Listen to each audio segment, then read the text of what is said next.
Bonjour, je m'appelle Siav, esthéticienne de formation depuis plus de 20 ans maintenant. J'ai, avec le parcours de ma fille Valentine qui est autiste, fait du neurofeedback il y a 6 ans d'abord pour elle.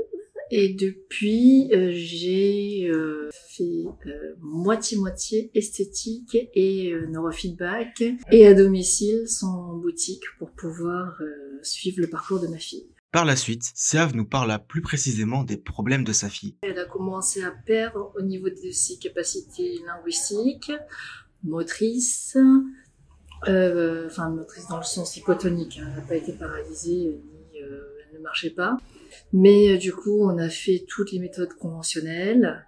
Et une fois qu'on a fait tout le panel large de tout ce que les médecins proposaient et qu'elle avait 8 ans et demi, 9 ans, et qu'elle parlait toujours pas, j'ai dit, en fait, je sens bien qu'on fait tout ce qu'il faut, mais le cerveau, il suit pas. Après avoir parlé du neurofeedback dynamique au médecin que sa fille voyait, elle se prit un mur de scepticisme. Siav décida donc de ne plus écouter les sceptiques vis-à-vis du neurofeedback dynamique et d'en faire à sa fille. Donc, comme moi, j'ai une capacité énorme à écouter personne, j'ai dit à mon mari, on n'en parle pas. Juillet, août, on fait aucune autre thérapie, on fait que le neurofeedback, et en septembre, on voit ce que ça donne. Donc du coup, on n'a rien dit au thérapeute. En septembre, Valentine a fait sa rentrée et tout le monde a dit oh là là, mon Dieu, Valentine, mais c'est formidable, oh là là, elle fixe du regard, on arrive à être en interaction avec elle, on voit qu'elle nous comprend. Et donc du coup, j'ai dit ouais, c'est fou, elle a fait des progrès formidables, quoi. Donc du coup, et puis au bout de 3 semaines, ils ont dit vous avez fait quelque chose de nouveau.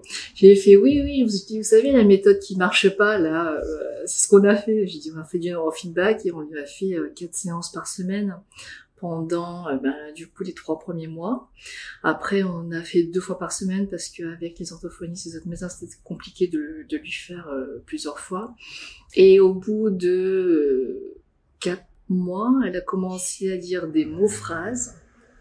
Après, elle a commencé à plus prendre compte de son environnement, c'est-à-dire que quand il manquait une chaise pour quelqu'un, elle ramenait la chaise, alors qu'avant elle était dans son tunnel, elle était débordée par elle-même dans son monde, quoi. Donc, et là elle s'est ouverte. Après ça, au bout de 1 an à peu près, je crois qu'elle a commencé à vraiment faire des structures de phrases avec un verbe, et seulement au bout de 2 ans, je crois qu'elle a commencé à parler à peu près de manière fluide. Mais elle a vachement progressé au niveau de la compréhension, elle a enrichi son vocabulaire, la motricité fine, attraper les petites choses, c'était très compliqué pour elle, le calcul mental, les humeurs, c'était beaucoup plus fluide, moins de colère, moins de frustration, un sommeil beaucoup mieux apaisé parce qu'elle se réveillait tout le temps la nuit, elle avait des angoisses, elle avait besoin d'être accompagnée. Puis au bout de 2 ans, je crois qu'elle a dormi seule dans son lit comme une grande.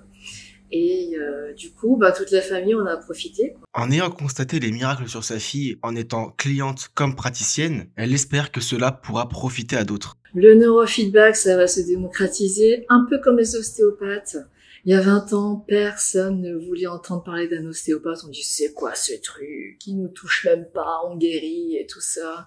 Le neurofeedback, ça va être pareil. Merci d'avoir regardé la première partie de cette vidéo. La seconde partie se trouve dans la description de la vidéo. N'hésitez pas à vous abonner et à liker la vidéo.